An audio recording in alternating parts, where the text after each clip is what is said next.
Hola, queridos oyentes, sean ustedes bienvenidos a un nuevo episodio de su podcast favorito. En esta ocasión tenemos la segunda edición de esta sección llamada Conversatorio.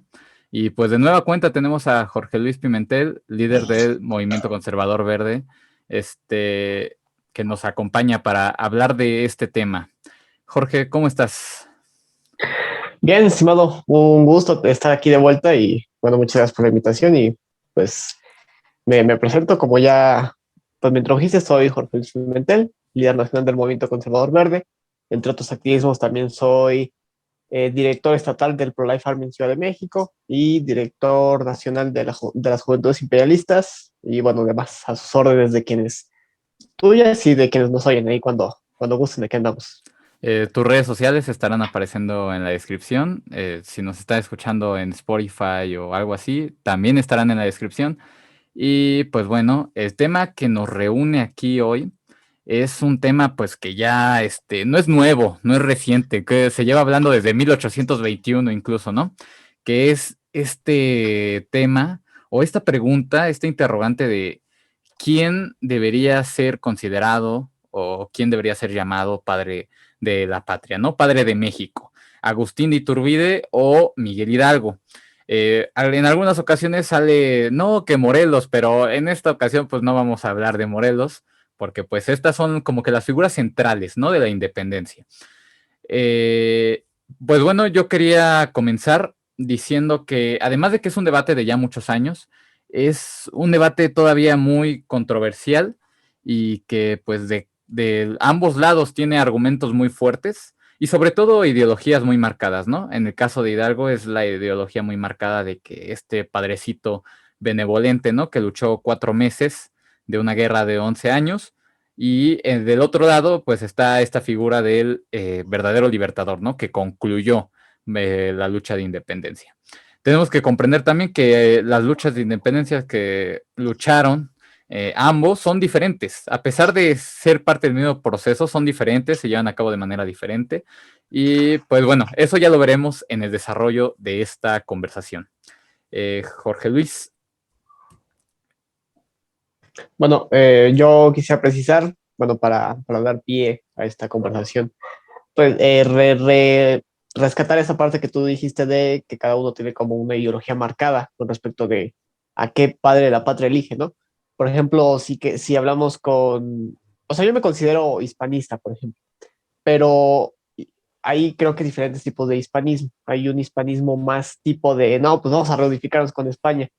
Yo, sinceramente, no soy de ese tipo de hispanistas. Creo que ese tipo de reunificación ya no podría darse.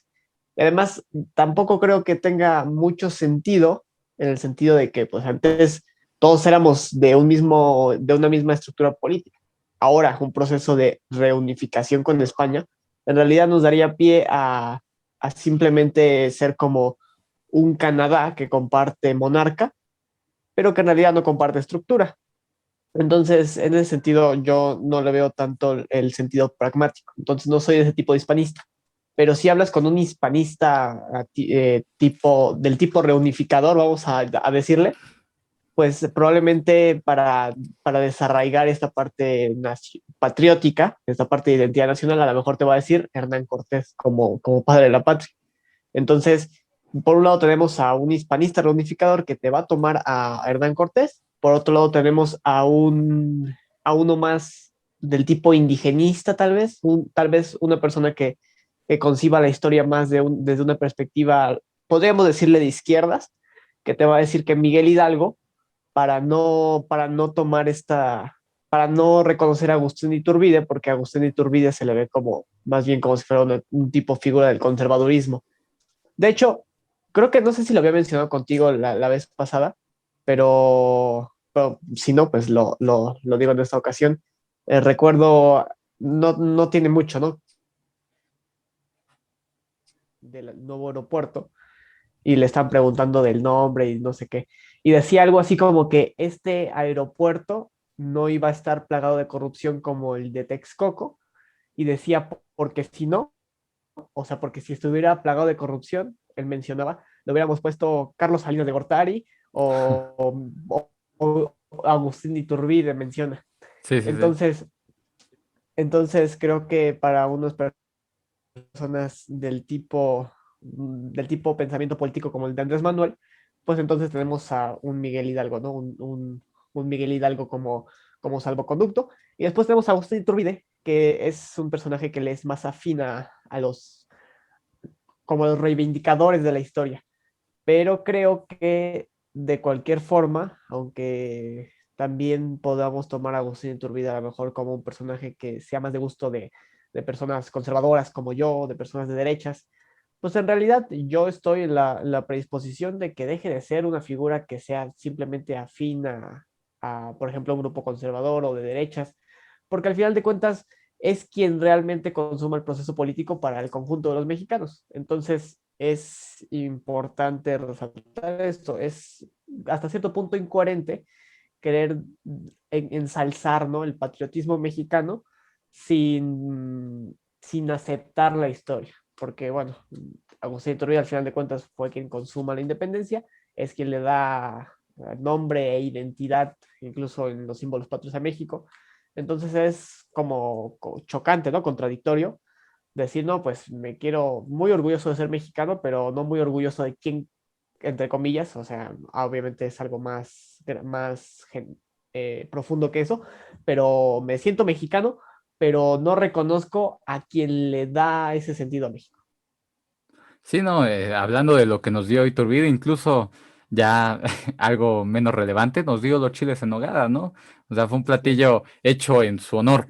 Pero resaltando esta parte que dices de excluir precisamente a quien consumó la independencia, yo creo que es parte muy marcada de lo que nos dejó ese Congreso, ¿no? Porque finalmente quien crea la concepción de Iturbide como un traidor es el Congreso, ¿no? Que al final es el mismo que lo termina a mandar a ejecutar. Y en mí, ya desde una opinión más personal, yo no veo tanto a Iturbide, sí, obviamente sí le reconozco todo lo que hizo, pero yo siempre he sido de la idea de que si bien Iturbide era un genio militar, eso sí, no lo podemos negar, era un genio militar, el mejor aprendiz que tuvo Félix María Calleja.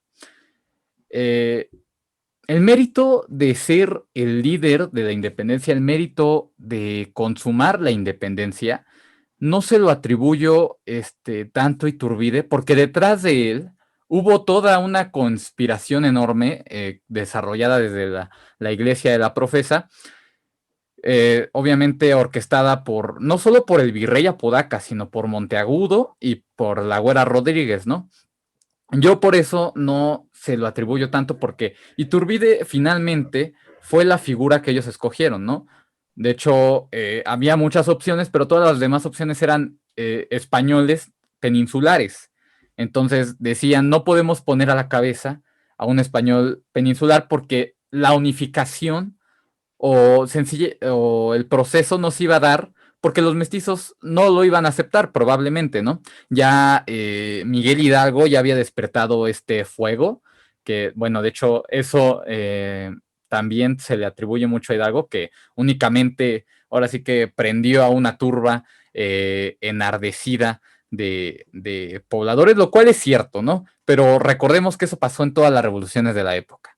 O sea, realmente el pueblo en esos entonces no tenía, pues no tenía acceso a las ideas ilustradas, no tenía acceso a ninguna educación más que el catecismo. Entonces, realmente lo que pasa en estas revoluciones es que los burgueses empiezan a enardecer. ¿Por qué no pasa esto en Inglaterra, por ejemplo? Porque los burgueses ya tenían una representación en el parlamento y por lo tanto no veían razón alguna por la cual levantarse contra la monarquía. Y que es un modelo muy estable, ¿no? O sea, ¿cuántos años? Desde 1701 se instauró el Parlamento, pero bueno, ya nos estamos yendo, bueno, ya me estoy yendo por otro lado. El caso es que yo por eso no estoy tan de acuerdo, tampoco que se le enaltezca, pero tampoco que se le deje en la basura como se le tiene actualmente, ¿no? O sea, 200 años después, ya vamos para 200 años de la consumación de la independencia. Yo con lo que estoy de acuerdo respecto a la figura de Iturbide es, sí, reconocerle que nos dio nombre, que nos dio bandera, pero nada más, porque de hecho la unificación con Guerrero se da porque él intenta e intenta e intenta vencer a Guerrero, pero Guerrero, a pesar de estar debilitado, a pesar de estar pues en una guerrilla en las colinas, no había caminos, no había senderos, no había carreteras, por lo cual vencer a Guerrero se volvía imposible, ¿no? Yo siento que hay que reconocerle más, incluso a Monteagudo, a la Güera Rodríguez, ¿no? Suena muy, no sé, es muy conflictivo, porque, o sea, Monteagudo era un desgraciado, y pues la Güera Rodríguez no, pero sí, como que reconocerle la independencia a ellos no es una idea popular, pero yo creo que sería lo más adecuado. Claro. Pues yo tengo algunas, bueno, hay partes, ¿no? En las que concuerdo contigo, en otras no tanto. Por ejemplo, yo te concedería la parte de que obviamente el proceso de independencia no se da solo con Agustín Iturbide. O sea, no es como que él tiene todo el mérito, como por ejemplo, seguro no hubiese tenido en la Gran Colombia todo el mérito Simón Bolívar si no hubiera tenido estrategas que lo acompañaban, un ejército, una base social que le impulsaba, ¿no? Entonces tampoco podemos decir que todo el mérito de la independencia de la Gran Colombia y de todos estos países bolivarianos sea mérito de Simón Bolívar. Todos, obviamente, todo este tipo de movimientos sociales tienen varias caras y entre ellas pues siempre hay una cara principal. En esta ocasión fue Agustín Iturbide. Entonces, en este sentido, yo te reconocería esa parte de que no todo el mérito es de Agustín Iturbide, por supuesto que no, como no todo el mérito lo hubiese sido de cualquier otra persona, quien fuera quien ocupase su sitio, de no haber sido él. Pero lo que sí creo es que de no haber sido él en ese momento, o sea, porque también te concedo la parte de que había una disputa con Vicente Guerrero que Agustín Iturbide no podía apagar y al final decide cómo cambiar de táctica. Pero yo creo que le reconozco esta parte de haber sido visionario en el sentido de haberse adelantado a cualquier suceso y decir antes que seguir adelante, pues en vez de seguirme desgastando, porque yo creo que de haber continuado Agustín Iturbide enfrentándose a Vicente Guerrero, era más probable que Agustín Iturbide se sobrepusiese a Vicente Guerrero, porque Vicente Guerrero, si bien todavía fuerte, era cabecilla de un enardecimiento social que se estaba cada vez apagando más. Entonces, en cambio, con Agustín Iturbide lo que pasaba era que estaba logrando un desenvolvimiento que lo hacía un poquito cada vez un tanto más poderoso, entre comillas, o sea, poderoso militarmente. Entonces, yo creo que si hubiese continuado Agustín Iturbide enfrentándose con Vicente Guerrero, yo creo que Agustín Iturbide se hubiera sobrepuesto a él. En cambio, tuvo eh, la visión de unirse con él para pues, simplemente dejar de desgastarse, unificar esfuerzos que al final de cuentas, a lo mejor con sus diferencias, pero iban en perspectiva en un mismo sentido. Creo que esto sí es mérito de Iturbide. Es mérito de Iturbide la construcción de esta independencia como se dio. Tal vez de no haber sido Iturbide en ese momento, a lo mejor hubiese salido alguien más en un momento diferente, pero hubiese sido bajo un paradigma social, estructural y político diferente. No sé si me explico en ese sentido. Sí, Es sí, sí. decir, ya para cerrar esta parte, o sea, creo que Iturbide es quien tiene el mérito, obviamente, como decía antes, obviamente hay muchas caras detrás, como de cualquier movimiento, por ejemplo, Andrés Manuel en su movimiento y Morena, pues si bien es como la cara principal, sin duda no hubiese sido lo que es y tenido el respaldo social que tiene si no hubiese tenido ciertos apoyos, ¿no? Pero en el caso de Agustín Iturbide, eh, como bien dije, hay obviamente caras detrás de él, pero si no hubiese sido él es el de esa visión, el de poder pues coaccionar de alguna manera con todas estas caras detrás de él, pues no se hubiese dado esta consumación como se dio en el momento. Se hubiese dado a lo mejor de otra forma, pero bajo otro paradigma político. Sí, Tienes toda la razón en ese aspecto.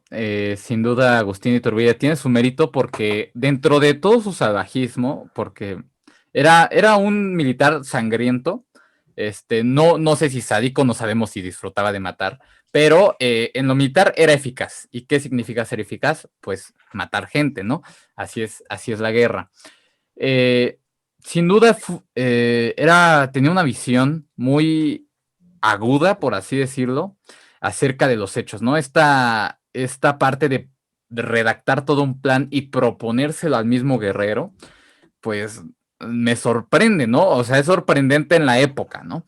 Y sobre todo que Guerrero haya aceptado, vaya, ¿no? También Guerrero ya se encontraba muy débil como para rechazar la oferta de una unificación en el ejército trigarante. Sin embargo, yo siento que es tiempo, bueno, es momento de que hablemos de lo que pasó después de la consumación. Es decir, ya establecimos que Iturbide sí tiene un mérito, que a pesar de que hay toda una conspiración detrás de él y que en verdad, los que de verdad, perdón, eh, gestionaron toda esta parte de la consumación de la independencia fueron pues Monteagudo, La Güera Rodríguez y el virrey Apodaca. Sin embargo, tiene su crédito. Ahora bien, vamos con el imperio. Yo eh, creo que Agustín Iturbide no tiene ninguna culpa en asumir el poder por medio de un modelo monárquico, porque en primera es aprobado por el Congreso, ¿no? Que, bueno, aprobado entre comillas porque no había una constitución, y el mismo Iturbide lo dijo, no hay una constitución, ustedes no tienen tal poder.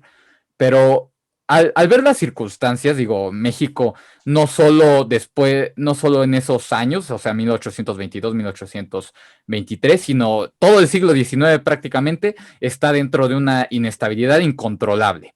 Entonces, son las circunstancias finalmente lo que orillan al establecimiento del primer imperio. Sin embargo, sí representa una administración ruinosa, que yo siento que verdaderamente eso es lo que lo lleva a pasar como villano a la historia.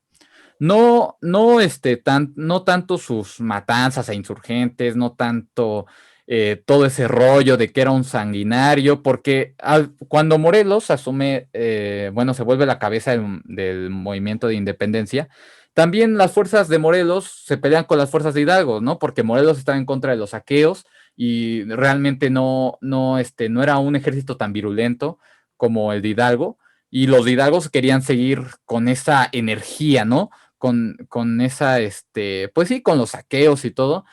Entonces no creo que sea eso, porque si no, Morelos también sería un villano, ¿no? O el mismo Hidalgo, no lo sabemos. Es muy rara esta concepción de la independencia que tenemos en este país.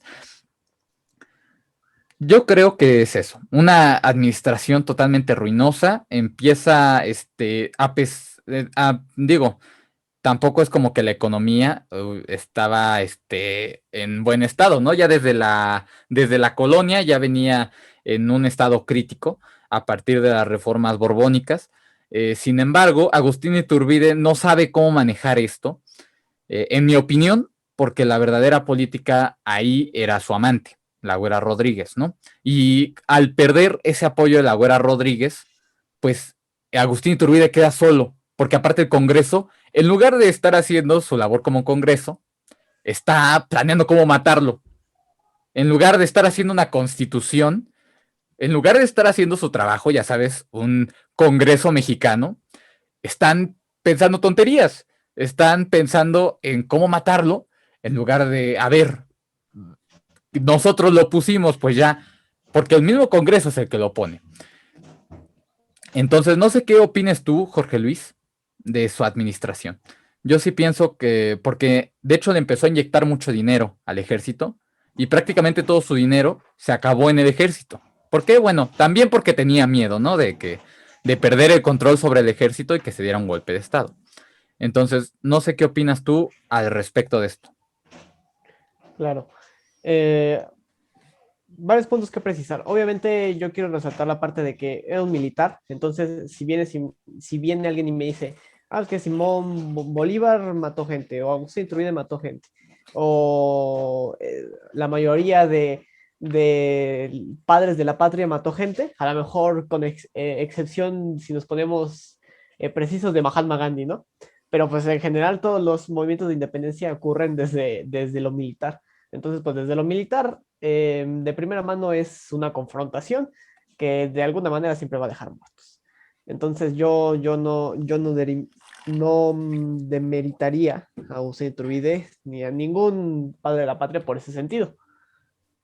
Ahora bien, lo que sí creo es que creo que todos los padres de la patria fueron eso, buenos militares, pero a la hora del ejercimiento de la política no estaban tan ávidos en esa ¿cómo se le llama? En esa disciplina.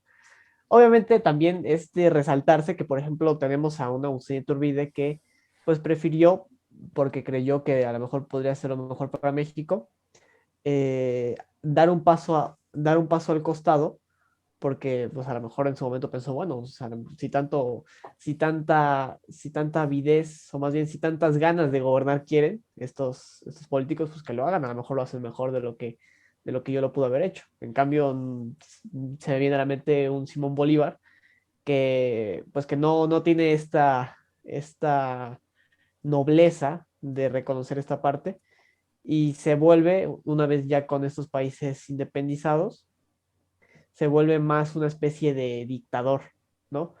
Entonces, en ese sentido, Agustín Iturbide, y para Agustín Iturbide es curioso, ¿no? Porque a pesar de haber tenido esa nobleza de dar un paso al costado, pues siempre se le tache como de ese político, o bueno, de ese militar ambicioso, ¿no? Cuando en cambio, pues hay otras figuras que sí se volvieron en ese sentido, que se volcaron en ese sentido.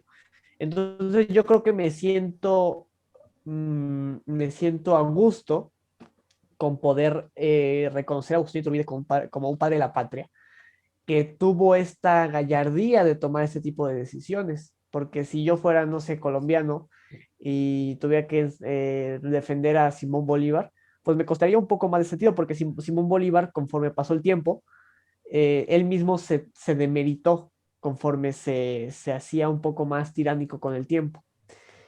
Ahora bien, en ese sentido, es indudable que, que la inestabilidad política heredada no era un escenario, no era un caldo de cultivo para este tipo de personajes que eran ávidos en lo militar, pero pues como políticos no tenían mucha experiencia, ¿no?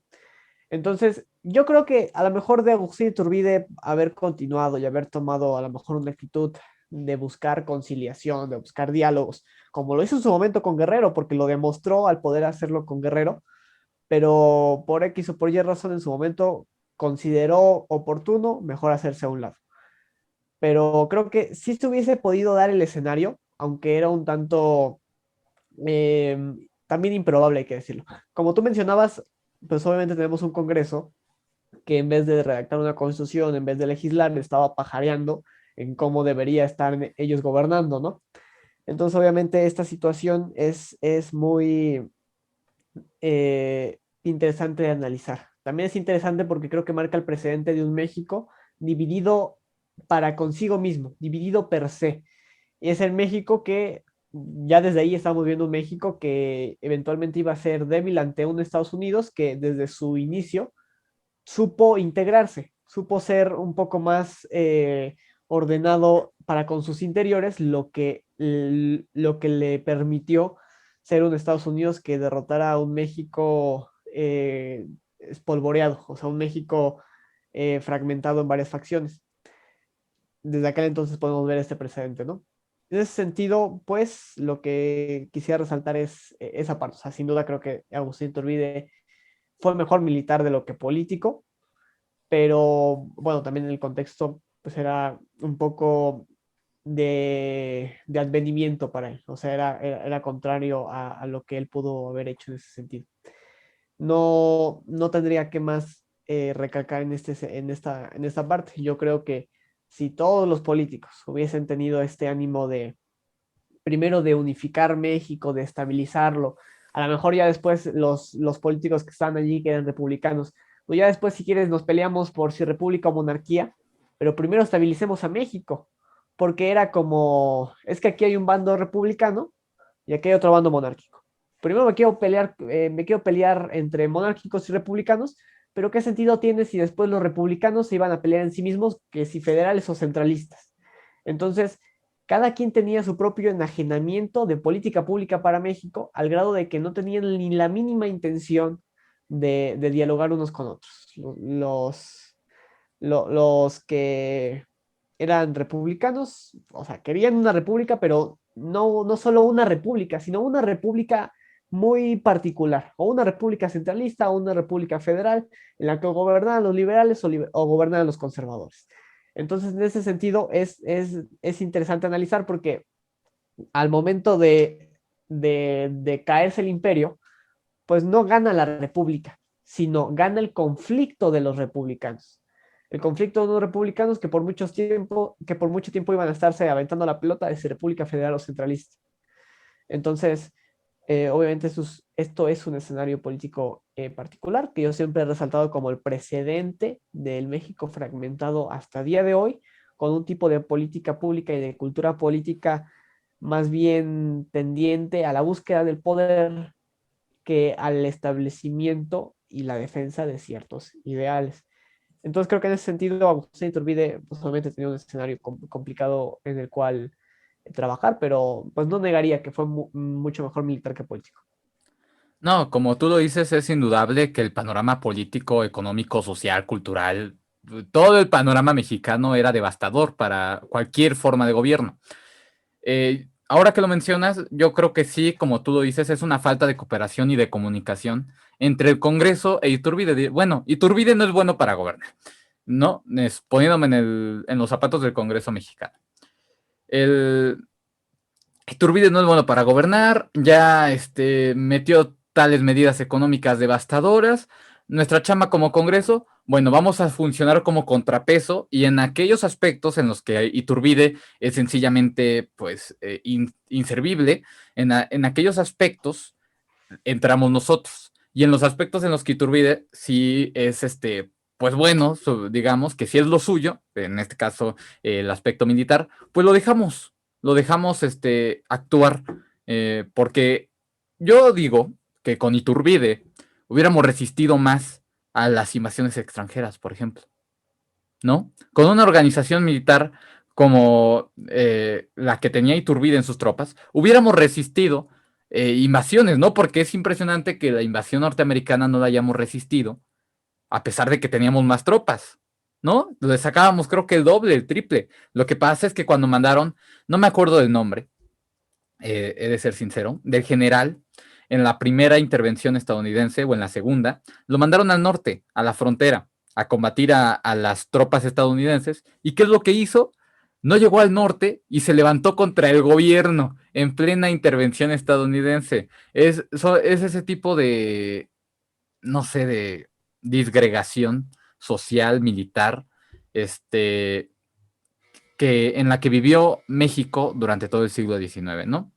Digo, tanta era la inestabilidad que en ausencia de figuras como Iturbide, salieron figuras como Santana, al que todo el mundo llamaba, y llamaba a pesar de haberla regado una y otra vez, ¿no? Que bueno, Santana ya es otra cosa muy bonita en nuestra historia, ¿no? Eh, Retomando lo que dices, este, acerca de que el mismo Simón Bolívar, y esto es cierto, se volvió un dictador posteriormente. Yo creo que más que Iturbide se haya hecho a un lado y comprendido la situación. Digo, esto es enteramente de mi posición personal, ¿no? Porque no podemos, lamentablemente la historia no funciona averiguando sabiendo con certeza qué pensaban los personajes, ¿no? Porque pues, no podemos saber qué pensaba Agustín Iturbide al irse a Italia. Sin embargo, yo creo que más bien fue que ya estaba acorralado. El Congreso planeaba matarlo y no mostraba signos de cooperación. Lo disolvió, pero esto no sirvió de nada. Más bien le avivó más el fuego. Simón Bolívar, hablando de Simón Bolívar, estaba mandando espías a México para deshacerse de Iturbide. Simón Bolívar andaba muy metido aquí porque, como lo recordarán, su misión era unificar a la América hispanohablante, unificarla y que se rigiera bajo él, ¿no? O sea, se quería apoderar de toda la América hispanohablante prácticamente. Por eso andaba metido aquí, ¿qué? Simón Bolívar, perdón, Simón Bolívar, y también andaban legiones masónicas, ¿no?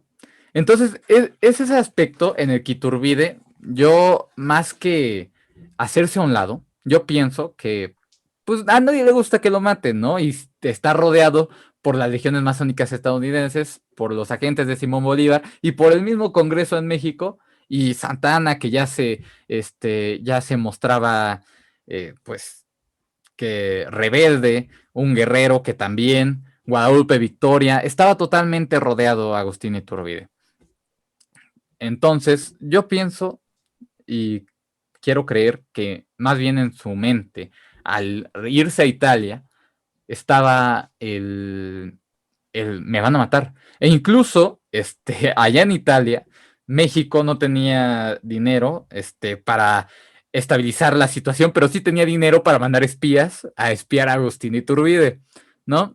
Entonces, es esa cosa que Agustín Iturbide, nadie lo quiso en su tiempo y hasta la fecha, lamentablemente se le sigue teniendo en este estigma, ¿no? Creo que México es el único país, o quiero creer que es el único país, en el que su libertador es el villano, es el malo de la historia, ¿no? Entonces, es eso. Yo creo que es eso. Y bueno, algo que se me olvidó mencionar es que también la Santa Alianza mandaba espías, lo espiaba, lo perseguía. ¿Qué es la Santa Alianza? Pues era esta alianza formada por las grandes potencias europeas en ese momento, que Rusia, Prusia, Austria, perdón, y España. Porque pues era el villano porque había liberado a América. Precisamente por eso lo perseguían, porque liberó a la colonia española. Pues decían, pues no puede ser, nos quitó el dominio, ¿no? Porque después tratarían de reconquistar México. No sé qué pienses tú al respecto de esto. Claro. Yo quiero precisar algunos puntos. Por ejemplo, quisiera iniciar con la parte de que México hubiese sido más resiliente ante la invasión estadounidense con un Agustín de Iturbide a la cabeza. Yo, yo concuerdo, de hecho, con esta concepción. Además de por Agustín Iturbide, lo habíamos comentado la vez pasada que hablamos del Segundo Imperio, porque yo creo que rescato del modelo monárquico, que al ser un modelo estable en su continuidad, pues es estable también en su conformación bélica. Entonces, eso primero, sumándole que además el monarca, en este caso Agustín I era un militar consolidado, pues es un plus, ¿no? Un plus para el establecimiento de esta estabilidad militar. Entonces yo pues concuerdo en esa parte de que México hubiese sido más resiliente con Iturbide a la cabeza. Ahora bien, con respecto de las malas políticas públicas que hubiese aplicado a Agustín Iturbide, yo creo que habría que estudiarse un poco más, porque creo que la concepción incluso de las personas que reivindican a Agustín Iturbide, creo que no nos han dado o no han querido profundizar. Bueno, no es que no hayan querido, a lo mejor no lo habían considerado oportuno o demás, profundizar en qué tipo de políticas implementa Agustín Iturbide, porque sí tengo conocimiento de unas que otras políticas que implementa en cuestiones impositivas, o sea, en cuestiones hacendarias y de comercio, me parece, pero no mucho más allá. En cambio, cuando estudiamos el primer imperio, lo que se estudia, porque es lo que ocurre en general, es esta disputa entre Congreso y emperador. Entonces, creo que el propio Congreso, en ese sentido, pues dificulta que Iturbide esté gobernando y proponiendo políticas públicas, ¿no? Porque a lo mejor tú como jefe de Estado y de gobierno, pues estás más preocupado ahora por ver que este Congreso te quiere quitar, te quiere echar, que por estar implementando políticas públicas precisamente porque tienes este otro panorama beligerante con el Congreso. Entonces yo dejaría el beneficio de la duda de qué tan malas pudieron en realidad haber sido las políticas que Agustín Iturbide hubiese implementado en virtud de que es el Congreso el que le impide desarrollarse muy bien como este jefe de Estado, como este jefe de Estado y de gobierno, porque siempre vemos a un Agustín Iturbide más atado de manos y más preocupado por lo que pasa en el Congreso, precisamente porque pues no le quería conceder ni uno, ¿no? Ahora bien, la parte de Iturbide acorralado, creo que, bueno, eso también tú lo mencionabas, ¿no? No podemos saber qué es lo que pensaban en ese instante los personajes. No podríamos saber si Agustín Iturbide se va por decir, bueno, a lo mejor ustedes pueden hacerlo mejor, o si se va porque, bueno, tengo miedo de que me maten, o si se va por X o Y. No podemos saberlo, ¿no? Lo que sí creo que podríamos no saber, pero al menos suponer, es que creo que en cualquiera de los dos casos, habría que cuestionarse si es la mejor decisión que toma Iturbide, porque no creo, porque había escuchado muchas personas pues anti-turbidistas, podríamos llamar, que, que decían, no, es que si no se iba, de todos modos, el primer imperio ya estaba próximo a caer. Yo me lo cuestionaría porque Iturbide seguía siendo un personaje muy popular, seguía siendo un personaje muy popular y seguía siendo un personaje que seguía unificando voluntades, a lo mejor no políticas, pero sí sociales. Entonces, creo que Iturbide tenía muchas piezas a mover de él sentirse acorralado, que pues no podemos saber bajo qué, bajo qué concepción él se va, ¿no? Si se va por sentirse acorralado o por quién sabe qué otra situación. Entonces, aún así, aunque él se sintiera acorralado, creo que aún tenía muchas piezas por jugar en cuestión social. Y obviamente siempre las voluntades sociales se pueden traducir en presiones políticas, como ocurrió eventualmente pues el levantamiento iturbista de Pío Marcha, ¿no? Era un sentimiento social que se convirtió espontáneamente y de manera genuina en una presión política. Entonces, pues a lo mejor Agustín Iturbide sí tenía una presión política muy importante, pero tenía un apoyo social aún más importante. Entonces, de Iturbide irse porque se sentía acorralado, bueno, yo entonces lo juzgaría o juzgaría la decisión como una decisión, pues que a priori sería errónea. Pero en cualquier caso, yo me lo cuestionaría si se va por esta concepción. Pero bueno, es prácticamente impreciso, pues, saber bajo qué paradigma él se va. Sí, es pura especulación la que estamos haciendo aquí respecto a por qué razón se fue Agustín Iturbide. Lamentablemente, eso aún no está documentado. Digo, en un futuro en el que podamos viajar en el tiempo, pues ya nos dirá qué estaba pensando, por qué se Ya sé. fue nuestro padre. Pero bueno, En ese es futuro lo invitas al conversatorio. exacto, que se venga aquí, que aparezca aquí a la izquierda y ya Conversatorio. vemos qué pensaba. Pero bueno. Yo creo que tienes mucha razón en eso de que, pues, Agustín Iturbide todavía era una figura importante. Digo, en esos entonces todavía no se tenía esta visión de que Agustín Iturbide era el malo, porque pues recién acababa de independizar a México, ¿no? Entonces era el gran ídolo, por así decirlo, de las masas. Era el Andrés Manuel López Obrador de su tiempo. Entonces, se me fue la onda. Eh, yo creo que más, sí social, pero también debemos considerar que militar. Tenía una reputación como militar impresionante, ¿no? Era el mayor militar de sus tiempos. Como lo dije, discípulo de Félix María Calleja, que era un excelente militar virreinal. Y precisamente esto de Pío Marcha, digo nomás como dato a agregar, si no me recuerdo, es el que se suicida en la tumba de Agustín Iturbide, ¿no? ¿O era otro? Hoy, esa edad no tengo em, Pues le dejamos a la audiencia que lo presente, investigue, pero ¿no? todo sería curioso, ¿no? Que alguien que impulsa este levantamiento, pues sea así como que muy seguidor suyo para decir aquí donde tú yaces, yo yaceré. Sí, sí, se suicida en la tumba. Hay un personaje, es una anécdota muy bizarra de esas propias de la historia de México. Eh, pero bueno, ya dejamos en claro que Agustín de Iturbide no es un mártir, pero tampoco es un villano. Es un resultado de las circunstancias mexicanas de esos entonces. Es un personaje que responde a las problemáticas, pero que lamentablemente, pues, yo creo que la principal culpa la tiene el Congreso. Siempre es el Congreso, ¿no? En este caso también fue el Congreso.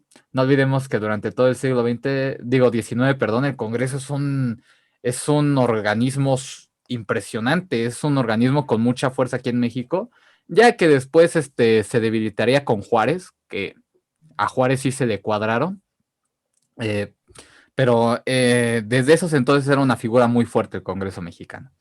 Ahora, ya hablamos mucho de Iturbide, podríamos hablar muchísimo más, pero hay otro personaje estelar en esta conversación, que es Hidalgo. Ay, Hidalgo.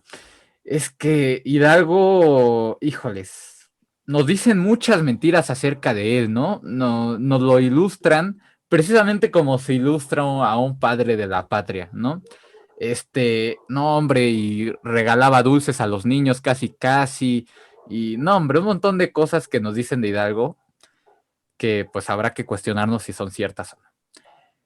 Una cuestión que he escuchado mucho que son de los que están en contra de esta concepción de padre de la patria Hidalgo. Yo estoy en contra de la concepción de padre de la patria, que se le dé esta concepción a Hidalgo. Sin embargo, yo no uso este argumento.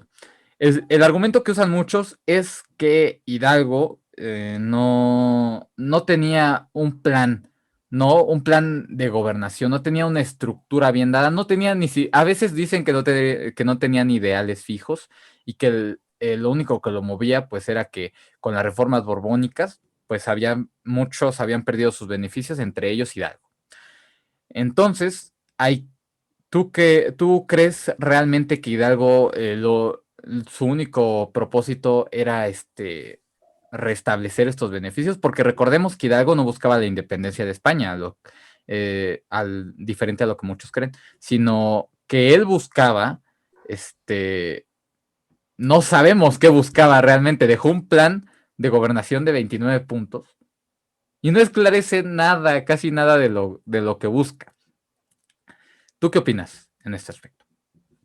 Sí, Hidalgo creo que es un personaje interesante, curioso, incluso como legado de, pues, de igual del Segundo Imperio, ¿no? Porque hay que recordar que es Maximiliano quien recaba su figura para buscar dar figuras pues, que den sentido de patriotismo a México. Em, no sé si, bueno, es que habría que cuestionarse, es muy interesante esta pregunta. A lo mejor sí podría, o sea, no digo que Hidalgo no sea un personaje al que, como no es ese padre de la patria que se nos dice, simplemente se tenga que desechar y punto pelota. Pero sin duda creo que sí es un personaje importante porque al final de cuentas, aunque no buscaba la independencia, pues no deja de ser ese precedente de lo que finalmente sería el independentismo. Pero pues sin duda no es la figura del independentismo. Creo que es un personaje que genera mucha, bueno, a mí en lo particular me genera mucha duda respecto de qué tan beneficioso o no era en realidad. Yo creo que podría señalar a Hidalgo como alguien que estaba enardeciendo a las masas en el sentido de simplemente, tú comentabas, por ejemplo, que muchas personas se cuestionaban siquiera si tenía ideales. Pues creo que una pregunta o una duda válida, porque nunca se nos dice, bueno, es que Hidalgo está luchando eh, por, eh, por ideales, o sea, por ideales claros, o sea, por ciertas clamas precisas de, a lo mejor yo que sé, de justicia social, ¿no? En cambio, sí era más como que me levanto de primera mano con un sentimiento más bien antinapoleónico que propiamente un sentimiento independentista, ¿no? Que se le atribuye. Entonces, Hidalgo, vaya, a lo mejor no sería hacerle tanta justicia a Hidalgo, pero, pero yo lo vincularía, por ejemplo, bueno, no sé qué concepción tengas tú del presidente actual, yo en lo particular no es muy positiva, pero por ejemplo, yo lo haría una analogía con respecto, por ejemplo, de Andrés Manuel. Andrés Manuel no es tanto su ideología o qué es lo que crea o qué es lo que haga, sino es el sentimiento de simplemente vamos a, perdón la expresión, de joder a los regímenes pasados, ¿no? Entonces Andrés Manuel no es tanto de que digas, es un... Muchos lo dicen, por ejemplo, muchas personas dicen que en realidad él es un conservador. No es un conservador, aplica muchas políticas sociales que son pues abiertamente y digo, está bien, ¿no? Porque al menos va en dirección con la ideología que él dice tener. Son políticas de Estado muy tipo de izquierda. Entonces no es un conservador, pero sin duda creo que no importa tanto en realidad si es un conservador o un liberal, que tampoco es un liberal, porque para ser un liberal no estaría haciendo políticas pues que estatizan ciertas partes de la economía, ¿no? Tampoco es un liberal. Un progresista tal vez sí, pero un progresista tipo de los viejos, como Nicolás Maduro o una cosa así. No progresismo como el del posmodernismo, el progresista de los viejos. Pero bueno, a lo que quería llegar es que no importa tanto que sea, o sea, lo que importa es que es antiprianismo. Entonces creo que ese era el tipo de Hidalgo. No importa tanto qué es, sino que es antinapoleónico. Entonces, eh, creo que esa es la principal, bueno, virtud, entre comillas, de Hidalgo, que era un personaje que pues se presentaba como la anticara del régimen que encabezaba José Bonaparte. Nos estamos metiendo en terreno muy lodoso, ¿eh? Afortunadamente no nos pueden censurar, pero sí, yo concuerdo totalmente contigo. Nunca había hecho esta comparación entre Hidalgo y Andrés Manuel, pero es una comparación no solo muy, valiente, por así decirlo, sino, bueno, que jamás te la imaginas. Eh, yo, ahora viéndolo como tú lo ves, podría, podrían tratarse de dos líderes políticos totalmente oportunistas, que van de acorde a la corriente actual. Digo, estamos totalmente de acuerdo y está totalmente comprobado que Hidalgo no buscaba la independencia de España. Pero lo que no está comprobado es qué buscaba. No, yo me he encontrado con esa duda. Leí su plan, hay un plan que le entregó a Morelos. Son 29 puntos, igual y lo pongo en la descripción para que quien lo quiera ver lo vea. Y lo lees y dices, bueno, ajá, ¿qué buscaba? No se entiende qué busca Miguel Hidalgo. Entre los aspectos que podemos resaltar tal vez es que rechaza la esclavitud, ¿no? Pero de ahí en fuera no hay nada. Nos aporta más el mismo Morelos, que bueno, para mí no es padre de la patria, pero sí es lo mejor que nos dio la insurgencia, desde donde yo lo veo, porque él ya nos daba un plan, ¿no?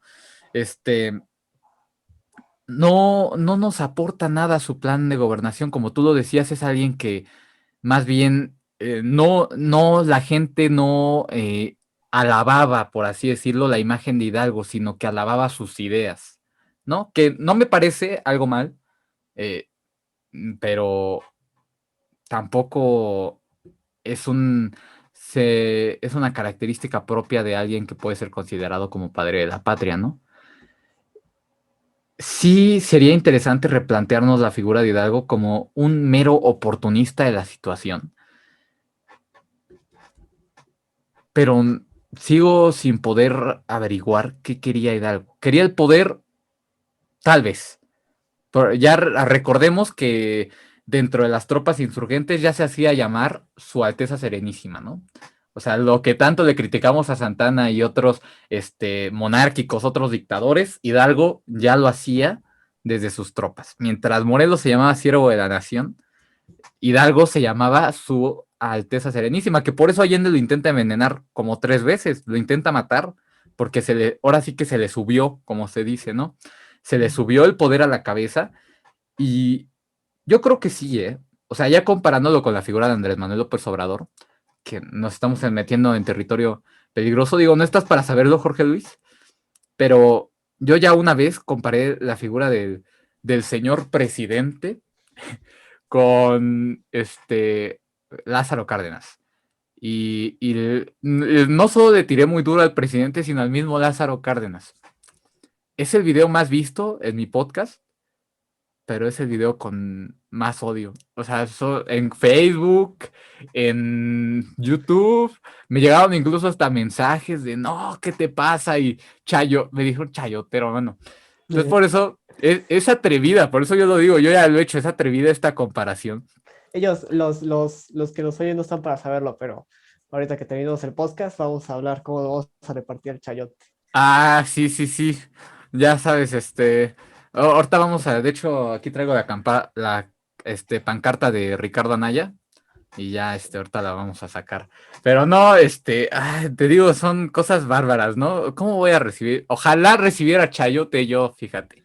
A ver si me compro un micrófono nuevo, pero, el caso es que ya no solo reivindicaríamos la figura de Hidalgo, sino que funcionaría más para entender al propio presidente, ¿no? Que ya como lo hemos visto actualmente, o sea, yo te soy sincero, Jorge Luis, yo era de la gente que sí creía en ese cambio, ¿no? Yo, desde muy niño me metí a la política, entonces, cuando yo iba en sexto de primaria, quinto de primaria, Enrique Peña Nieto era presidente.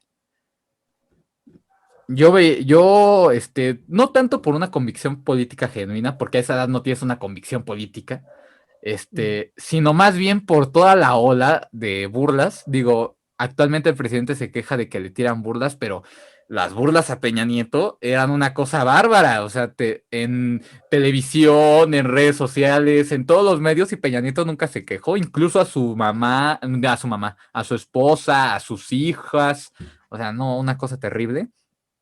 Eh, yo sí creía en Andrés Manuel, ¿no? Ahora sí que se me sale la lágrima porque yo sí creía en Andrés Manuel y no, resultó ser peor, resultó ser más autoritario. Ahorita con todo este rollo del poder judicial se ve que lo está tratando de controlar. Es preocupante. Y viendo al presidente podemos eh, intuir, podemos especular, o sea, jugarle ahí. ¿Y si Hidalgo se hubiera convertido en eso? Hidalgo ya era, desde su posición como líder del ejército insurgente, ya era un prepotente. ¿No se hubiera convertido en un líder autoritario? ¿En un líder que se aprovechó nada más del enardecimiento social, como lo hizo el mismo presidente? No sé. ¿Qué opinas de esa postura? Pues sí, eh, obviamente Hidalgo tiene muchos huecos, ¿no? Como es un personaje que si sacáramos con lo que tenemos, le sacáramos una película, probablemente sea una película que los críticos especializados dirían, no, pues es una película que tiene muchos huecos en la trama, ¿no? Entonces, eh, entonces pues sí, es obviamente muy interesante cuestionarse esta parte de Hidalgo. Porque sí, es lo que decías, ¿no? Que una vez, por ejemplo, él obviamente estaba defendiendo el trono de Fernando VII. Y una vez que regresaba Fernando VII, ¿qué sigue? ¿No? ¿Qué es lo que sigue? ¿Pedirle a Fernando VII reformas a la estructura del reinato? ¿O qué? ¿Qué es lo que, a dónde vamos? Ahora, mencionas una parte de Hidalgo que se hacía llamar antes Serenísima. Yo creo que también lo mencioné. Bueno, no sé si a lo mejor lo mencioné nada más en mis sueños, pero si no lo vuelvo a mencionar. Pues creo que las repúblicas, porque obviamente se quejaban mucho, o las personas que son pues, de concepción histórica juarista, o que son. Yo nunca calificaría a un mexicano como, o al menos un mexicano contemporáneo, no lo calificaría nunca como un republicano, porque creo que para que se sea republicano significa que hay este planteamiento monárquico republicano, y en México no lo hay. Entonces no podemos decir que los mexicanos son republicanos porque simplemente no se han planteado lo contrario o el Ujú. otro modelo que es la monarquía. Pero en cualquier caso, lo que sí podemos decir es que si bien los mexicanos no son republicanos, sí se les ha sembrado un sentimiento tipo antimonárquico. O sea, no son republicanos, pero sí antimonárquicos, ¿no? Porque obviamente han satanizado la figura de Agustín Iturbide, pues Agustín Iturbide encabezó una monarquía. Han satanizado la figura de Maximiliano de Habsburgo y Maximiliano I encabezó una monarquía. Entonces, pues tenemos esta concepción del mexicano, pues el conjunto de mexicanos, el mexicano común tiene esta concepción de una monarquía como tipo tiránica y absolutista, ¿no? Pero, pues, es curioso porque todas las demás corrientes que no se podrían decir monárquicas, como la República Juarista, o como la forma de poder social que ejercía Hidalgo, o el propio Santana, o después el propio Porfirio Díaz, que pues todos estos personajes, bueno, Hidalgo no republicano, pero me refiero a que todos estos personajes que pues responden a otro tipo de corrientes, pues son más tiránicas de lo que una monarquía podría haber sido. Además, de cualquier forma, los conservadores, por ejemplo, los conservadores en el siglo XIX, eh, siempre es el siglo XIX, ahorita se me fue la, la onda con la parte de los siglos, pero los conservadores después de la Guerra de Reforma incluso establecen el Segundo Imperio aclarando que era una monarquía constitucional moderada. O sea, ellos mismos tampoco tenían la intención de, no, pues démosle todo el poder a Maximiliano, ya sea porque querían regular la figura de un emperador y que no se volviese de tipo monarquía absoluta, yo que sé, de tipo Arabia Saudita, o bien porque los conservadores también tenían esta sensación de querer seguir siendo de alguna manera u otra los influyentes en el poder, como el Congreso siempre lo quiso ser desde el primer imperio. Pero bueno, en cualquier cosa es curioso resaltar esta parte, ¿no? De qué tan en realidad autoritarios pudieron llegar a ser los que se decían contra este tipo de centralismo, ¿no? Contra este tipo de autoritarismos, que yo me cuestionaría mucho qué tan autoritarios en realidad pudieron haber sido los dos monarcas que tuvimos en México. Creo además que si pusiéramos en un ranking a todas las figuras de México que gobernaron en algún momento, creo que Agustín de Iturbide y Maximiliano de Habsburgo, no sé si figurarían a lo mejor entre los últimos. A lo mejor Maximiliano sí. No sé, Agustín Iturbide no sé si figuraría a lo mejor entre los últimos. Pero sin duda creo que no figuraría ni siquiera en la primera mitad de los personajes más autoritarios de México. Sí. De hecho, creo que Maximiliano era más liberal de lo que pudo haber sido hoy Andrés Manuel. Este, bueno, en todo caso, ¿no? Este es un planteamiento curioso. Pero bueno, sí, retomando también la parte de Hidalgo, porque todo esto era merced de que mencionabas que Hidalgo en algún punto también recababa este tratamiento de Alteza Serenísima. Pues sí, obviamente Hidalgo es un personaje muy curioso de analizar porque tiene muchos oscuros que probablemente nunca vamos a poder eh, recabar. Probablemente muchos oscuros que nunca vamos a ser capaces de poder visualizar, porque de todos modos hay que recordar que ni siquiera sabemos cómo era en realidad. No sabemos su cara, cuál era su cara. Entonces no sabemos ni siquiera de quién, o sea, físicamente de quién estamos hablando. Sí, ahora, con todo esto, yo diría que Hidalgo es un mito, ¿no? Es como, no sé, la de los dientes, el ratón de los dientes, que digo, si alguien cree en el ratón de los dientes, no es un mito, pero si no creen, sí es un mito. Este, es una figura, yo diría que hasta casi imposible de estudiar, ¿no? Porque más bien la figura de Hidalgo se basa, ni siquiera en documentación histórica, vaya, se basa en toda una construcción del personaje, ¿no? Es, creo que Naruto está mejor construido como personaje que Hidalgo, porque no tenemos casi nada acerca de cómo era el padre. Sí sabemos que era un sacerdote, sí sabemos que daba clases en la universidad y que supuestamente ahí se encontró con Morelos. Sabemos que hablaba quién sabe qué tantas lenguas, pero ¿cuáles eran las convicciones de Hidalgo? ¿Cuáles eran sus ideales? No sabemos nada de eso. En ese caso tenemos más aspectos del mismo Iturbide, para mal, porque lamentablemente creo que lo bueno se oculta mucho. Ahora que estuve investigando para este debate, me costó muchísimo. O sea, buscar en los libros nada sobre algo bueno que haya hecho Agustín Iturbide, ¿no? Y yo, bueno, algo debió de haber hecho bueno, ¿no? Nadie es completamente malo.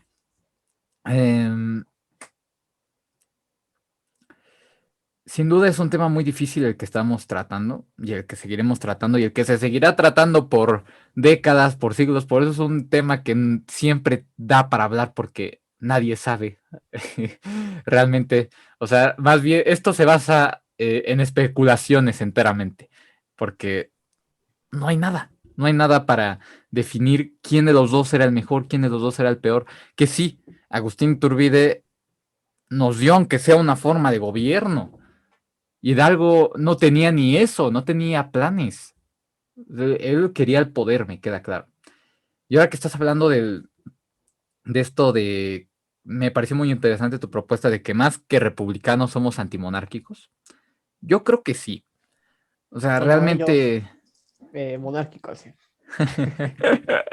No, sí, porque o sea, tú le preguntas a un mexicano que si preferiría el modelo monárquico. La mayoría te respondería que no, ¿no? Te diría, ay, no, ni Dios lo quiera, ¿no? O sea, lo aborrece totalmente al modelo monárquico. Pero tampoco cree en la democracia, porque nos han demostrado que aquí la democracia no existe. Entonces, es como que no quiero esto, pero me conformo con esto. No, que esto resulta ser mejor opción, o la única opción, porque no quiero esto. Y yo creo que viene desde hace mucho tiempo, prácticamente desde Juárez, que, bueno, los liberales juaristas, o los liberales de la época Melchor Ocampo y así, sí tenían una convicción totalmente liberal. Juárez es el que me parece incluso menos liberal. Tenemos a Melchor Ocampo, que era un liberal totalmente radical y es prácticamente el que promueve las ideas más radicales de este liberalismo mexicano. Pero ya desde ahí estamos mal porque en la máxima representación del liberalismo, que es Juárez, muestra se muestra un tanto autoritario. Un tanto no, se muestra autoritario. Este, Porfirio Díaz, bueno, Porfirio Díaz aquí no es la imagen del liberalismo, pero Porfirio Díaz es una parte clave de que triunfa el liberalismo en México, ¿no? Finalmente él derrota a los franceses en Puebla, ¿no? Entonces, bueno, a los franceses liderados por, me parece que Miguel, no me acuerdo qué, perdón, este, y es justamente lo que conversábamos la anterior vez. Juárez era un hambriento de poder, así como lo han sido todos nuestros políticos mexicanos prácticamente, ¿no? En todo el siglo XX, pues una pizca de democracia, no, ni una pizca. O sea, los lugares que tenía el PAN, por ejemplo, el Partido Popular Socialista, el Partido Auténtico de la Revolución Mexicana, hay pruebas, hay datos de que eran dados por el mismo PRI para mantener una fachada de democracia, ¿no? Le doy representación en el Congreso a estos partidos, mínima para tampoco perder el poder, pero mantengo esa fachada de democracia, ¿no? Entonces, yo creo que sí, la concepción de Hidalgo como padre de la patria y la concepción de Agustín Iturbide como enemigo de la nación viene de ese antimonarquismo que tú dices. Yo no estoy diciendo, porque van a poner aquí en los comentarios y ya vi los comentarios para empezar con lo que mencionamos del presidente. Van a poner, es que no, es que tú quieres poner un rey sol aquí y no para mí que te quieres poner tú y Letasemua y no, un montón de cosas, ¿no? No. De hecho, yo no considero al modelo monárquico como una buena opción. Tal vez peco de este antimonarquismo, pero no, ni a la democracia, sinceramente, porque, híjoles, bueno, la democracia también es un modelo muy difícil de aprender, ¿no? Involucra a mucha gente y por lo tanto es un proceso difícil de aprender. Tal vez modelos monárquicos como el de Inglaterra, que ya lo dije que resulta un modelo muy estable. Digo, por algo Inglaterra floreció en el siglo XVIII y XIX, ¿no? Ahí surgió la revolución industrial. ¿Por qué? Pues porque los burgueses contaban con una representación en el Parlamento. Y es un modelo que se ha mantenido desde 1701. No me van a negar que algo de ahí podemos sacar, no tanto adoptarlo, porque aquí les pones un rey, aquí ponemos un rey, un monarca, y la gente se va a volver loca.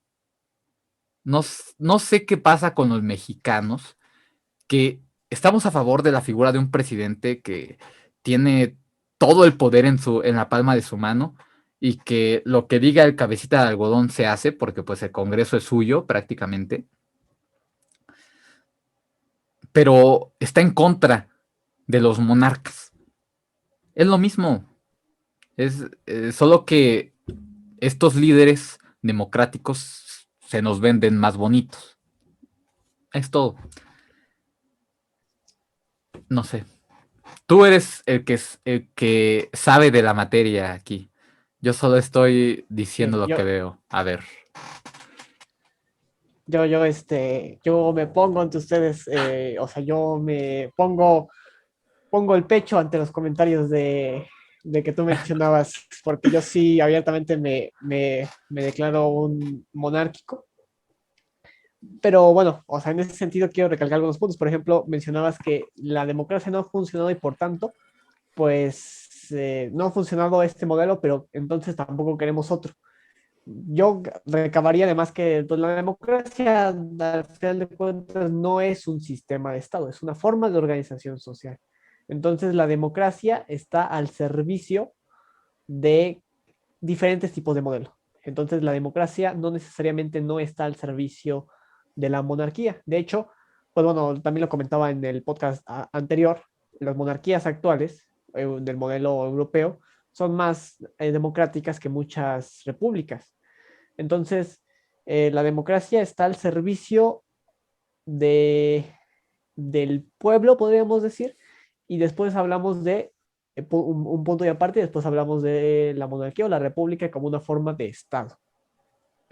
Eh, yo escuchaba hace algunos meses, no tiene mucho, que escuché a Agustín Laje y yo escucho mucho a Agustín Laje, y él mencionaba que él no se creía como un demócrata, porque él mencionaba que muchas personas como que están casadas con la democracia. Y él mencionaba que no creía que la democracia era como una ideología, sino ni siquiera como un fin en sí mismo, sino simplemente como un transporte a lo que buscamos. Es decir, no estamos buscando la democracia, sino que buscamos lo que creemos podemos obtener de ella, que sería como la estabilidad. Entonces, no, nunca me he puesto a reflexionar si comparto esta visión. Se me hace lógica, tengo que decir. No sé si la comparto y me diría, no necesariamente me considero un demócrata, pero tampoco denostaría el papel de la democracia. Ahora bien, sí sé que la democracia tiene muchas fallas, porque por ejemplo hablamos mucho de la universalización del voto. Universalizamos el voto a personas que muchas veces ni siquiera están muy bien informadas de lo que está pasando en cuestiones políticas en México. Entonces dejamos gran parte del poder del electorado en manos de quienes se dejarían comprar, entre comillas, por quien les cae mejor o por quien en el momento les está dando más, ¿no? Y entonces obviamente pues eso no es una buena pues un buen fin porque luego obtenemos eh, pues líderes políticos sensacionalistas, ¿no? Pero también sería difícil porque luego he escuchado muchas personas que dicen, no, pues es que habría, por ejemplo, que hacer tipo test, yo que sé, para que voten nada más quienes en realidad se saben los programas de gobierno de los partidos políticos, ¿no?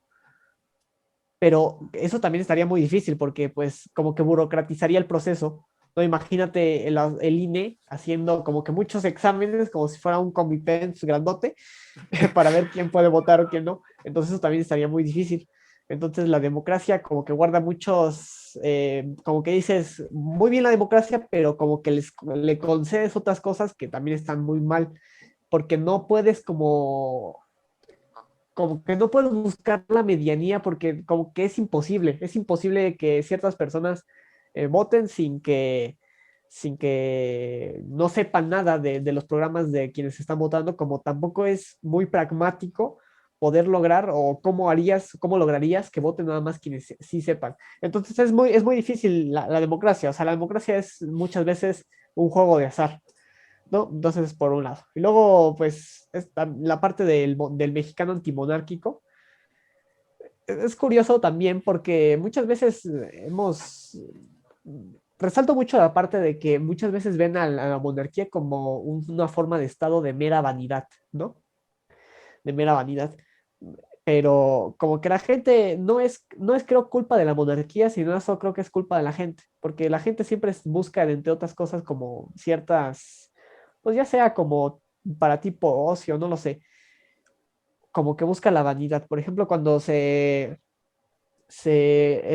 ganaron la fórmula Biden-Harris en Estados Unidos, no sé si tuviste que Kamala Harris salió en Vogue y se le presentó ahí como en la portada como la mujer empoderada, que Ujú. estaba así vestida como con traje, pero con tenis Converse. Sí. Ay, qué, qué revolucionaria Harris por andar allí en Vogue con sus tenis Converse.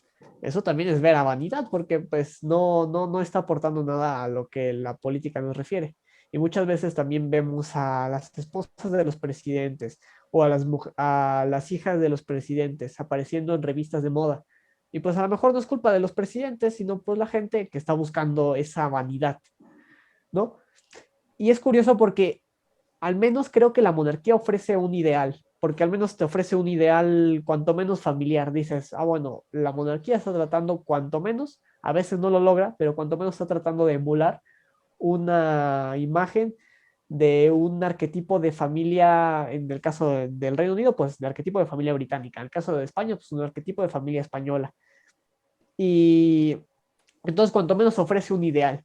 Y los presidentes, pues no muchas veces lo ofrecen así, porque muchas veces pues son presidentes tipo, yo que sé, Evo Morales, ¿no? Que se vende como un indigenista que ni siquiera sabe hablar aymara, ¿no? Por ejemplo, que me parece que es la lengua del grupo indígena del que él dice venir. Entonces, este tipo de ideal, cuando menos te lo ofrece la monarquía, y la república ciertamente no. Pero bueno, ese es otro tema. Ya pasamos de Hidalgo a hablar de esta concepción, pero la rescataba porque creo que es curiosa en el sentido de que pues de cómo peyorizamos ciertas figuras, por ejemplo, peyorizamos a Iturbide porque a lo mejor podemos ligarlo más con el monarquismo, porque muchas personas desprecian el monarquismo, pero, pero bueno, desprecias el monarquismo a cambio de qué? De alabar a la república, una república encabezada por un Juárez autoritario, un sentimiento republicano encabezado por un sentimiento revolucionario, porque ese es otro tema para analizar, ¿no? Por ejemplo, Andrés Manuel recaba mucho eso del sentimiento revolucionario, de la revolución, pero cuando hablamos de la revolución institucionalizada en el propio PRI, entonces el PRI está mal, pero pues al final de cuentas el PRI es el primer heredero de la revolución. Entonces, eso también es curioso, ¿no? O sea, priorizamos a Agustín Iturbide por estar ligado al monarquismo a cambio de una república que está encabezada por los personajes que más han traído de venires a la historia de esta nación. Sí, sin duda esta concepción de estas dos figuras contrastantes en toda la historia de México, o por lo menos en el primer siglo, influye mucho en la manera en la que los mexicanos vemos la historia. Influye mucho en precisamente a quién alabamos, a quién tiramos. Y algo muy importante a resaltar es para evitar esto, bueno, a los que nos están escuchando, destacar, digo, desechar ideas o refutar ideas, o ya si quieres odiar ideas, yo no sé, si quieres odiar, pues estás en tu derecho de odiar ideas, pero no a las personas que tienen esas ideas. Ese es precisamente el problema, ¿no? Atacar a las ideas, no atacar a las personas, porque atacan a Iturbide, ¿por qué? Porque tú le decías, porque era monárquico. Pero Iturbide tal vez no sabemos cómo era persona, si era afectiva, si era buena persona, no podemos definir si era una buena persona, no hay información, pero por sus actos podemos intuir que para la nación fue alguien útil, más que útil. Entonces, pues eso basta, ¿no? Que ya lo que hizo después, pues ya, independientemente de eso, porque nos contradecimos precisamente, ¿no? ¿Por qué no desechamos a Vicente Guerrero, por ejemplo? Que sí luchó la guerra de independencia, pero después hizo un golpe de Estado ante el primer intento de democracia en este país. Alabas la democracia, pero también alabas a Vicente Guerrero, que es el que, pues, deshizo este primer intento de democracia. Alabas a Benito Juárez y a Zapata, ¿no? Que a pesar de que muchos no lo consideren figuras contrarias, pues Benito Juárez inició genuinamente todo este proceso que se continuó con el porfiriato, de la industrialización, de venderle pues las nalgas al extranjero, solo que en este caso Porfirio Díaz lo hizo con Francia, Inglaterra y también con Estados Unidos, pero Benito Juárez y lo iba a hacer únicamente con Estados Unidos. Esa es la gran diferencia entre Benito y Porfirio. Alabas a Benito Juárez, que es el que inició todo este proceso, y alabas a Zapata, que fue de los que finalizó este proceso. Entonces, es una serie de contradicciones y contradicciones y contradicciones en nuestra visión de los hechos, solo porque repudiamos una idea y, y ya, porque ni siquiera alabamos a otra idea, porque, o sea, a lo mejor tampoco alabamos al modelo republicano, entre comillas, existente en este país, que pues es del PRI, ¿no? Precisamente es eso. Personas como el presidente, señor presidente, buenas tardes, personas como el presidente, este, piensan este tipo de cuestiones, ¿no? Y no los culpo. Fueron educados así. El presidente ya es una persona muy vieja. Fue educado con la historia, con la visión de los hechos, precisamente del PRI, que es lo gracioso, ¿no? Porque tú lees los libros de texto y es una visión del mundo y una visión histórica priista. O sea, bueno, los libros viejos, ¿no? No sé los actuales, no los he leído. Entonces, es eso, que crecimos con una serie de contradicciones y adoctrinados de cierta forma, de odia el monarquismo, pero alaba a la república autoritaria. O sea, alabamos a Juárez porque es el que quitó el monarquismo y puso una república. ¿Qué cambió? No sé. Que ya no está el barbón ese, que era muy alzado, no, caía gordo, era hasta soberbio el barbudo ese. No, mejor Juárez.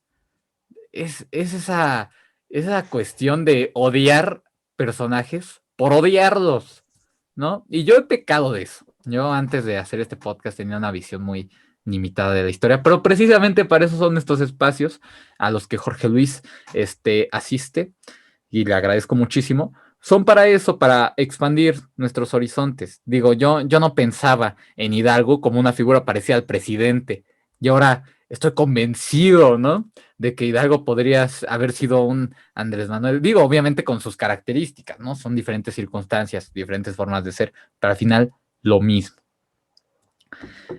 Jorge Luis, ya no estamos hablando nada de Agustín Iturbide y de Hidalgo.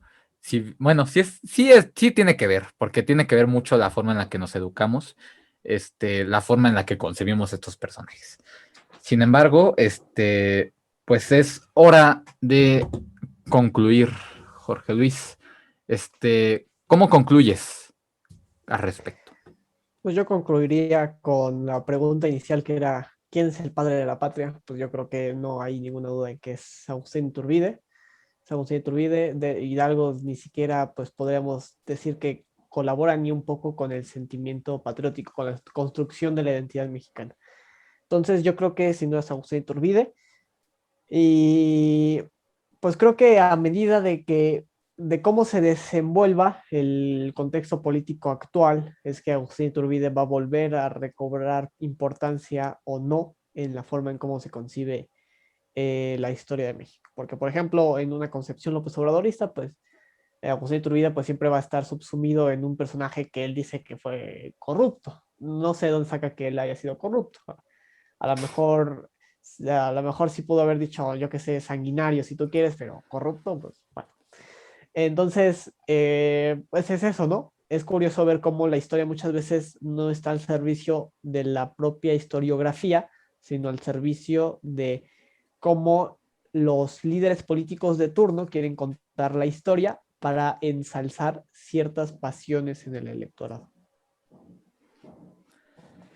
Pues sí, yo comparto tu opinión, salvo, yo creo que no hay padre, ¿eh? Hay padres, podríamos ser, una mezcla de todos los chiles, pero no, bueno, no sé, ya es muy complicado definir, este, y pues sí, como tú decías, decir que Iturbide es corrupto es como decir que Hidalgo era humanista. No tenemos de dónde sacar ambas afirmaciones, no tenemos de dónde sacar que uno era bueno y otro era malo, que uno sí hizo cosas y el otro, bueno, sí, eso sí tenemos de dónde sacar si uno hizo cosas y el otro no. Y en eso sí, Hidalgo se queda corto. Luchó 4 meses, ¿no? Eh, pero sí, yo creo que es un reflejo grave de cómo se usa la historia, como decías. Porque imagínate si, digo, desafortunadamente no llegamos a tanta gente, pero imagínate que la gente que vea esto ahora conciba no solo a Hidalgo, sino al presidente como una figura autoritaria. Si más personas fueran estudiando la historia así, digo, lamentablemente en estos aspectos es a base de especulaciones, nos daríamos cuenta de los líderes que ponemos, ¿no? Creo que este debate es muy importante y muchos debates más que ojalá tengamos acerca de diversos temas, porque la concepción de la historia se tiene que cambiar, se tiene que analizar y tenemos que defender, no la verdad histórica, porque no existe la verdad histórica, pero por lo menos sí un estudio sesudo de la historia. Estos espacios sirven y te agradezco mucho porque enriqueces demasiado esta conversación, ¿no? No somos monárquicos, señores, no son, bueno, no, sí, perdón, Jorge Luis, tú, yo no soy monárquico, tampoco creo en la democracia que maneja este país. A lo mejor ni siquiera en la que maneja Estados Unidos, ¿no? Que la mayor democracia del mundo.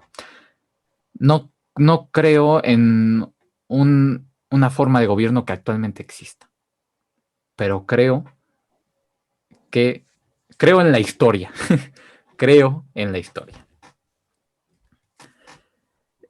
¿Algo más que decir, querido No, Jorge? pues nada, la verdad es que me siento, bueno, te agradezco mucho la oportunidad de invitarme aquí a una segunda ocasión. Y pues bueno, estamos a disposición tuya de quienes de quienes nos estén viendo para seguir profundizando en cuanto tú quieras, en cuanto ellos quieran, en cualquier tema de historia mexicana, para reivindicar, porque eso creo muy importante. Creo que la historia, en conforme la podemos entender, también podemos entender el presente de México y a qué futuro en verdad queremos dirigirlo, ¿no? Entonces creo que es muy importante rescatar la historia, analizarla, no simplemente aprendernos cuándo se firmó la consumación de la independencia o cuándo terminó la guerra de reforma o cuándo empezó la revolución o cuáles eran las características político-culturales del porfiriato. Creo que además de esos aprendizajes técnicos propiamente del ámbito académico, debemos saber entender la historia como un proceso vivo del que somos herederos, que vivimos porque ocurrió y que debemos comprenderlo para saber a dónde vamos a ir. Sí, finalmente, para bien o para mal, todos los hechos pasados nos llevaron aquí. Digo, para bien y para mal, ¿eh?